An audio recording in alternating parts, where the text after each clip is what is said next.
दोस्तों नमस्कार। प्रधानमंत्री जी भारत को विकसित राष्ट्र बनाना चाहते हैं और विकसित राष्ट्र का पहला पैमाना यह होता है कि आपकी जो जनसंख्या है, आप उसको किस स्तर का खाना खिला रहे हैं और किस स्तर की शिक्षा दे रहे हैं।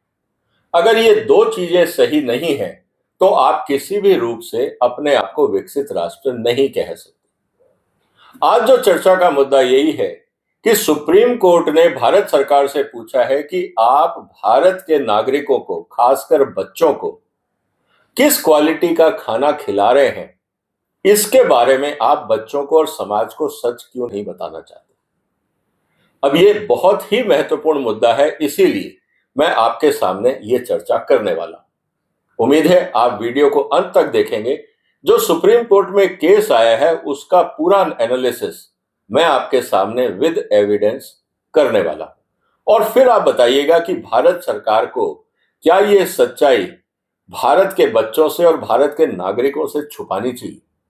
अगर भारत सरकार ट्रांसपेरेंसी में विश्वास नहीं रख सकती, ट्रेसेबिलिटी में विश्वास नहीं रख सकती, तो हम कभी भी विकसित राष्ट्र नहीं बन पाएंगे। ये बात हमें समझ लेनी चाहिए।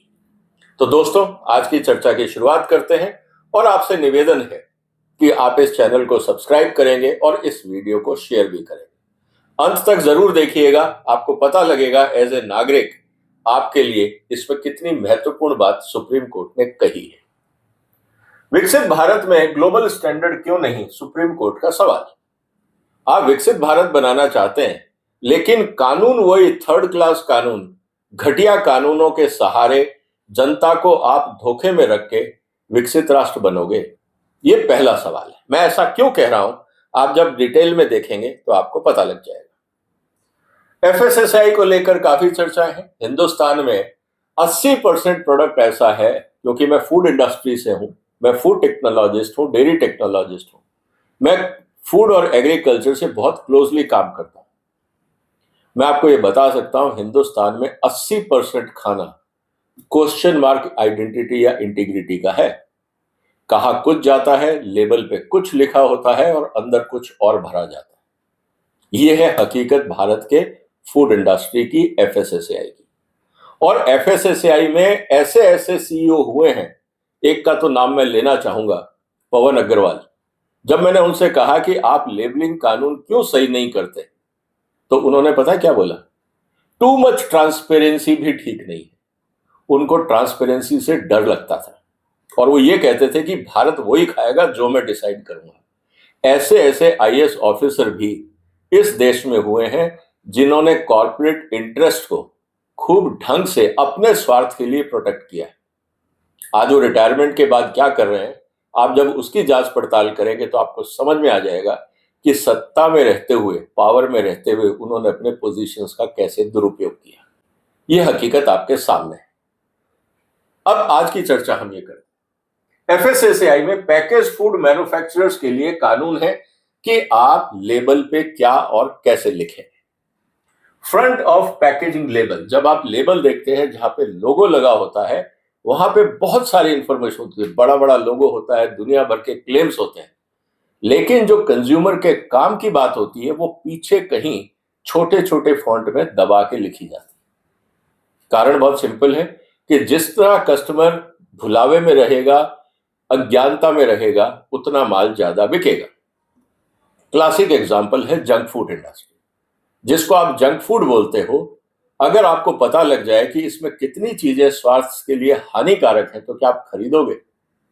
हकीकत यह है कि हानिकारक चीजों को छुपा के आपको बेचा जाता है और यही मुद्दा सुप्रीम कोर्ट में आया है। सुप्रीम कोर्ट में जब इस बात का मुद्दा आया तो मुद्दा यह था कि साहब पूरी दुनिया में high sodium, high sugar, high saturated fat के जो लोगो हैं वो फ्रंट पेज पे, जहां पे लोगो लगा होता है, कंपनी का ब्रांड होता है, वहां पे ये तीनों चीजें बताई जाती हैं कि खरीदने से पहले देख लीजिए कि ये तीनों खतरनाक चीजें स्टैंडर्ड लेवल से ज्यादा हैं या कम है, और क्या चीज अच्छी है वो भी ग्रीन में और रेड में मेन लेवल पे होनी चाहिए। ऑब्वियसली कंपनियां ऐतराज करेंगी, क्योंकि जितने भी प्रोसेस्ड फूड हैं, बड़े बड़े ब्रांड्स की मैं बात कर रहा हूं, अगर आप उनको ध्यान से देखें, take example of readymade green tea, %, उसमें %, ग्रीन टी का एक्सट्रैक्ट होता है, बाकी चीनी भरी होती है। अब सवाल इस बात का है कि जब आप उसके ऊपर ये लेबल लगा देंगे कि इसमें तो चीनी भरी हुई है, जिसको आप ग्रीन टी समझ के खरीद रहे हैं, तो क्या आप खरीदोगे? इसी तरह से जिस नमकीन को आपको कहा जाता है डाइट नमकीन, अगर उसमें सैचुरेटेड फैट और फैट की मात्रा प्रिस्क्राइब्ड मात्रा से ज्यादा है, कहने को वो डाइट फैट, आप बाजार में जाइए, डाइट स्नैक्स नाम के ऊपर बहुत सारी चीजें हैं, आपको उसमें लगेगा 25-30% फैट है उसमें, जिसको वो डाइट बोलते हैं, क्योंकि जो नॉर्मल है उसमें 33 से 36% है। तो थोड़ा सा फैट कम करने के बाद उसमें आप कह देते हो डाइट प्रोडक्ट, अगर उस पर ये लोगो लग जाए तो आप उस डाइट प्रोडक्ट को खरीदोगे? ऐसा नहीं होता।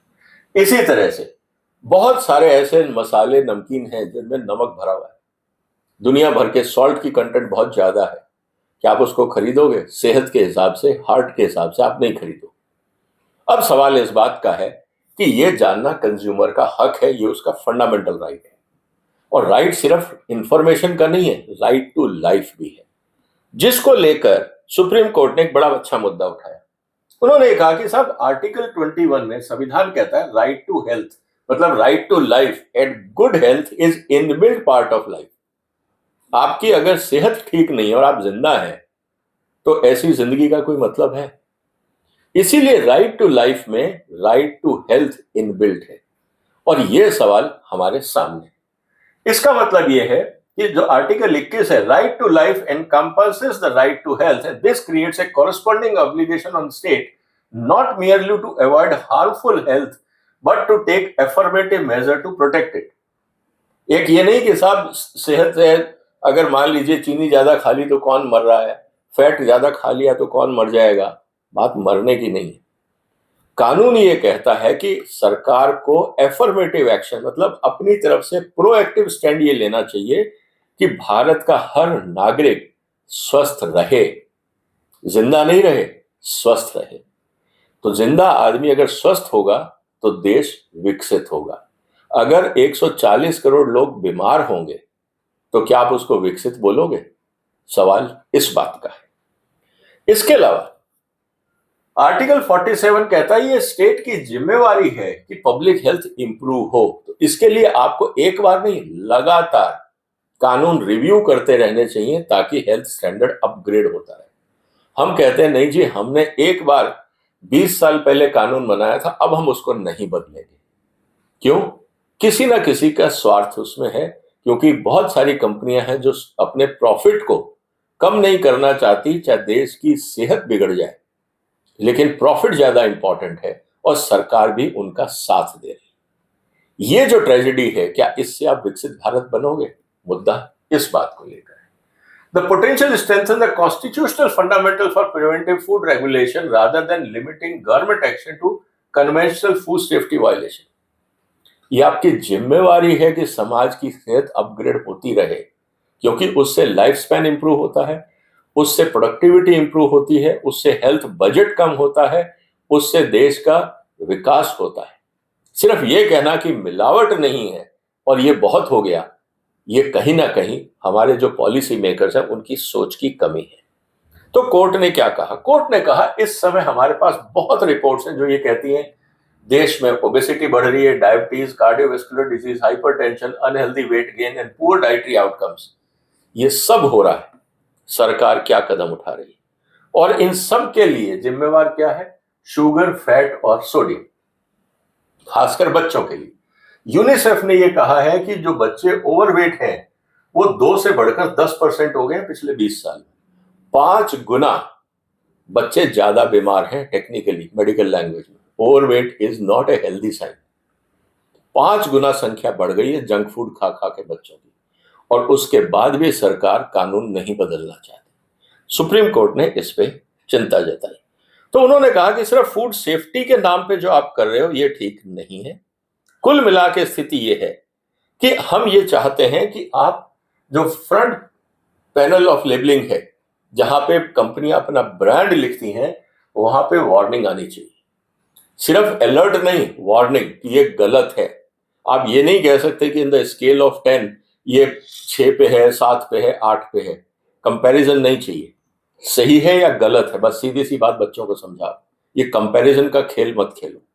इसका मतलब सर ये चाहती है, कोर्ट की तरफ से इंटरवेंशन है और उसका कारण है कि कंज्यूमर को तुरंत पता लगेगा। Restrict marketing to children, junk food की मार्केटिंग बच्चों को नहीं टारगेट होनी चाहिए। बहुत सारी दुनिया में एक कानून है। Stronger regulation for ultra processed food, जिसको आम भाषा में हम जंक फूड बोलते हैं, अल्ट्रा प्रोसेस्ड फूड, ऐसे के ऊपर कानून होना चाहिए। Clear definition of ultra processed food, ये होना चाहिए जो हमारे कानून में नहीं है। स्ट्रिक्ट लेबलिंग होनी चाहिए क्योंकि कंज्यूमर पढ़ के ही इन्फॉर्म डिसीजन लेगा। पॉसिबल न्यूट्रिएंट बेस्ड टैक्सेशन, अगर जंक फूड ज्यादा है उसका टैक्स बढ़ाइए। जैसे आप पॉल्यूशन के ऊपर टैक्स बढ़ाते हैं, सिगरेट के ऊपर टैक्स बढ़ाते हैं, तो जंक फूड को आपको सिगरेट और शराब की कैटेगरी में रखना चाहिए। सुप्रीम कोर्ट का कहना बहुत क्लियर है, इस बात पे विचार करें। साथ ही monitoring branded product compliance enforcement होना चाहिए क्योंकि बच्चों को आप इंड्यूस कर रहे हो ब्रांड के माध्यम से। Awareness campaign in schools and colleges, ये रेगुलर होना चाहिए। क्या हम ऐसा कर रहे हैं? हम नहीं कर रहे। इस बात को लेकर सुप्रीम कोर्ट ने चिंता जताई। उन्होंने ये कहा कि साहब वार्निंग लेबल चाहिए, हेल्थ रेटिंग नहीं चाहिए। रेटिंग मतलब ये प्रोडक्ट कैटेगरी 6 में आता है, 5 में आता है, 4 में आता है, ये रेटिंग वेटिंग मत करिए, इससे कंज्यूमर कंफ्यूज होता है। आप सीधा सीधा वार्निंग सिग्नल दीजिए कि ये प्रोडक्ट खाने के लिए अच्छा है या खराब है। इसके अलावा court has not given any prescription, court ने कहा कि अभी हम नहीं बता रहे हैं आपको कैसे काम करना है, क्योंकि जब सरकारी वकीलों ने कहा कि साहब हम तो थर्ड वर्ल्ड कंट्री हैं, हम इतना सख्त कानून कैसे लगा सकते हैं, तो कोर्ट ने कहा जब आप विकसित राष्ट्र बनना चाहते हो तो क्या थर्ड ग्रेड कंट्री के कानून लेके आओगे या विकसित देशों के कानून अपनाओगे? अगर आपको विकसित बनना है तो विकसित देशों के कानून अपनाओ। फिर जब आपको परफॉर्मेंस की बात आती है तब आप कहते हो थर्ड ग्रेड है, लेकिन जब आपको पॉलिटिकल माइलेज चाहिए होता है तो आप बोलते हो विकसित बनने वाले। ये कैसे चलेगा? तो सवाल इसी बात को लेकर है, क्योंकि उन्होंने कहा कि जब आप विकसित बन रहे हो तो आपको इंटरनेशनल स्टैंडर्ड अप्लाई करने चाहिए, तभी तो आप विकसित देशों की श्रेणी में आओगे। या फिर ये सपना देखना बंद कर दो। सपना देखते हो तो कानून बदलो, दोनों बातें एक साथ नहीं चल पाएंगी। इसीलिए इंपॉर्टेंट मैसेज सरकार ये कहा है कि should India remain as a under developed country, क्या आप चाहते हो कि भारत हमेशा पिछड़ा हुआ ही देश रहे? क्या सरकार की यह मंशा है? अगर सरकार की यह मंशा नहीं है तो सवाल इस बात का आता है कि आपने ऐसे क्या कदम उठाए जिससे भारत के कंज्यूमर्स की हेल्थ इंप्रूव हो, फूड क्वालिटी इंप्रूव हो। आप ये कदम बता दीजिए। और विकसित देशों की जब आप बात करते हो तो विकसित देशों के स्टैंडर्ड अपनाइए। फिर आप ये नहीं कह सकते कि साहब हम डेवलपिंग इकोनॉमी है या अंडर डेवलप है। कुल मिला के एफएसएसएआई का जो रोल अभी तक रहा है वो हमने देख लिया। महाराष्ट्र में एक व्यक्ति ने, एक फूड एफडीए कमिश्नर ने किस तरह से हर बड़े ब्रांड की पोल खोल दी। बाकी जो फूड सेफ्टी ऑफिसर्स पूरी दुनिया में घूम रहे हैं वो क्या कर रहे हैं? जो फील्ड ऑफिसर्स हैं उनका काम तो रिश्वत इकट्ठा करना है। 500 रुपए का लाइसेंस एक रेस्टोरेंट को मिलता है, उस 500 रुपए के लाइसेंस को देने के लिए 50,000 रुपए की रिश्वत मांगी जाती है। यह है एफएसएसएआई। आप अपने आसपास जितने गंदे रेस्टोरेंट देख रहे हो ना, सबके पास एफएसएसएआई लाइसेंस है। और ये एफएसएसएआई लाइसेंस कैसे मिला? आपको गंदगी दिख रही है लेकिन फूड इंस्पेक्टर को गंदगी नहीं दिखती, फूड सेफ्टी डिपार्टमेंट को गंदगी नहीं दिखती, बाकी समाज के हर व्यक्ति को गंदगी दिख रही है।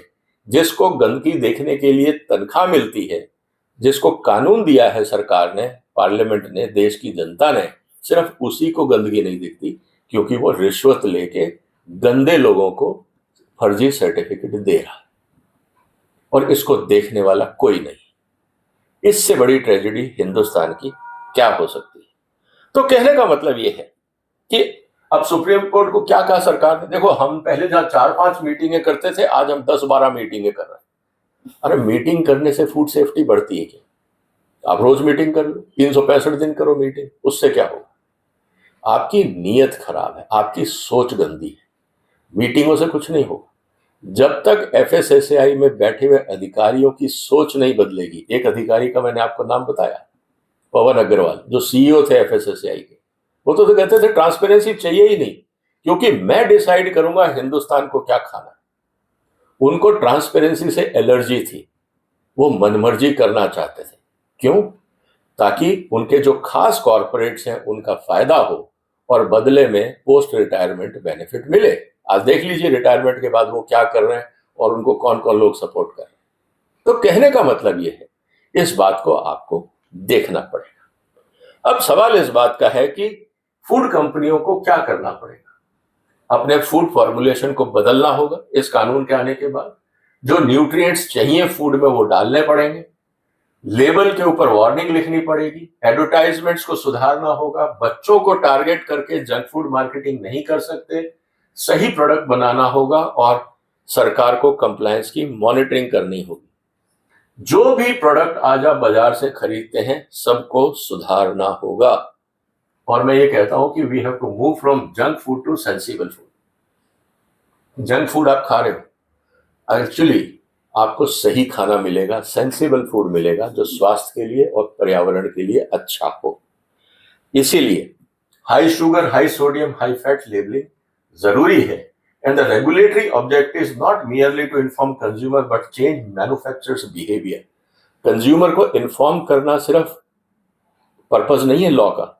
जो गंदे मैन्युफैक्चरर्स हैं, जो घटिया माल बनाते हैं, मिलावटी माल बनाते हैं, उनको सुधारना है कानून का काम। आप सोर्स, अब गंगोत्री गंदी रहेगी तो गंगा कैसे साफ रहेगी?